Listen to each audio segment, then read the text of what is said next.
Хотите узнать, как деньги делают деньги? Тогда посмотрите это видео до конца, и вы узнаете, как можно заставить деньги работать на вас. Фраза «деньги делают деньги» означает, что если у вас уже есть немного денег, вы можете использовать их так, чтобы они начали приносить вам еще больше денег. Например, вы можете инвестировать деньги в акции, недвижимость или другие вещи, которые приносят доход. Таким образом, ваши деньги начинают работать на вас, принося дополнительный заработок. Вот несколько основных способов, как деньги могут делать деньги. Давайте начнем с самых простых и известных, постепенно переходя к более рискованным, но и более доходным способам инвестирования. А в конце видео я расскажу, куда не стоит вкладывать деньги, чтобы не прогореть. Итак, поехали! Смотрите, самый популярный способ сбережения денег – это банковский вклад, но его доход едва сравним с уровнем инфляции в стране.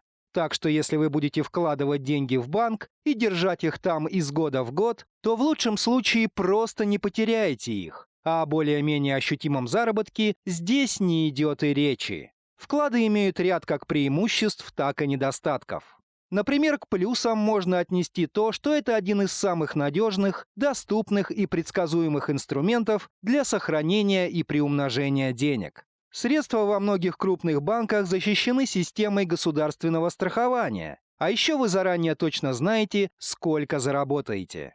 Существенный минус – это доходность, которая в обычное время намного ниже, чем у более рискованных инструментов, о которых мы поговорим далее. Однако в условии экономической неопределенности вклады могут стать едва ли не единственным стабильным средством заработка. Есть еще такой недостаток, как потеря процентов при досрочном снятии денег. Банк пересчитает их по ставке, которую указал в договоре. Обычно это ставка депозита до востребования 0,01%. Если вы располагаете свободными средствами и хотите получить больший доход, чем в банке, однако принимаете на себя относительно большие риски, то фондовый рынок станет для вас хорошим инструментом. Фондовый рынок – это часть финансового рынка, где люди или компании могут приобретать акции, облигации, фьючерсы и другие ценные бумаги. На нашем канале есть отдельное видео про фондовый рынок для начинающих. Рекомендуем его также посмотреть. Покупка акций компаний предоставляет вам долю в их владении. Если цена акций увеличивается, вы можете продать их по более высокой цене и получить прибыль. Многие также получают доход в виде дивидендов от акций. Чтобы начать инвестировать в ценные бумаги, вам достаточно обратиться в банк или специализированную брокерскую компанию, которая занимается операциями на фондовом рынке. В описании под этим роликом вы найдете информацию не только о брокерах с наиболее выгодными условиями, но и ссылки на наши обучающие видеоматериалы. Кстати, говоря о фондовом рынке, стоит отметить, что есть разные типы инвесторов по длительности вложения средств. Есть инвесторы краткосрочные, их еще называют спекулянтами. Это люди, которые покупают и продают ценные бумаги в течение короткого времени, от нескольких минут до нескольких недель. Есть среднесрочные инвесторы, они покупают акции на несколько недель или месяцев. Также есть инвесторы долгосрочные. Обычно они действуют по принципу «купил и забыл», вкладывают свои деньги на несколько лет в ценные бумаги, оценивая потенциал компании и отрасли, в которой она работает. К последнему типу инвесторов относится гуру инвестиций Уоррен Баффет. Однажды его спросили, когда стоит продавать купленные акции, и тогда Баффет ответил, что никогда. Это его концепция долгосрочного инвестирования. Подробнее про инвестиции в акции, какие плюсы и минусы таит в себе данный способ, смотрите в одном из наших прошлых видео. А мы идем далее. Одним из классических инвестиционных инструментов, когда человек с деньгами задается вопросом, куда можно вложить свои деньги так, чтобы они работали и приносили доход, является недвижимость. Вы можете покупать как жилую, так и коммерческую недвижимость. Естественно, что коммерческая недвижимость дает больший доход, чем жилая, однако и требует больших знаний для ее грамотной покупки. У недвижимости есть ряд больших преимуществ, но и недостатков этот способ инвестирования также не лишен.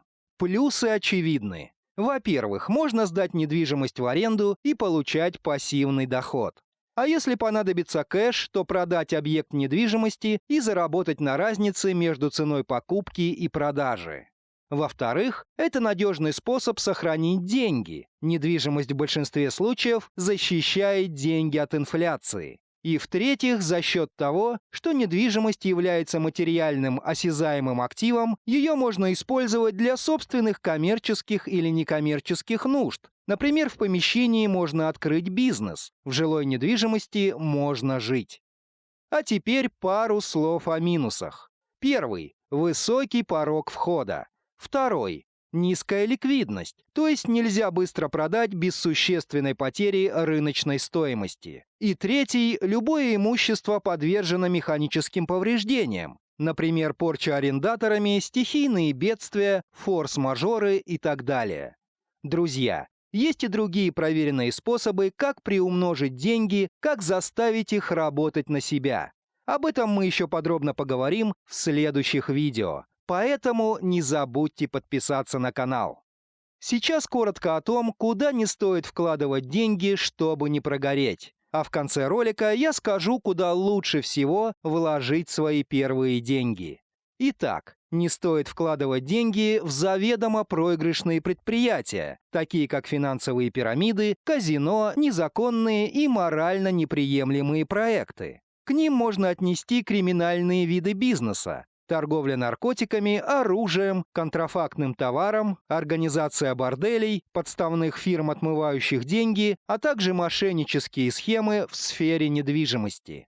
Чтобы жить спокойно, занимайтесь честными и общественно приемлемыми способами заработка денег. Тогда вы обретете не только финансовую свободу, но и душевную гармонию. А вот теперь мы перешли к тому, что же, по мнению таких богатейших людей в мире, как Билл Гейтс и Уоррен Баффет, является самой выгодной во всех отношениях инвестицией. Это инвестиция в себя. Наше здоровье, внешний вид, эмоциональное состояние, интеллектуальный уровень – это фундамент получения сверхприбылей в материальном мире. Каждый день без исключения, первым делом вы должны спросить у себя, сколько я вложил в себя сегодня и что это даст мне завтра, через месяц, год, через 10 лет. У инвестиций в себя есть одно неоспоримое преимущество – вы никогда их не потеряете. Каждая копейка, вложенная в себя с умом, даст нам тысячи, а то и сотни тысяч долларов прибыли в будущем. На этом пока все. Не забывайте ставить лайки и подписываться на наш канал. В описании под видео вы найдете больше полезной информации.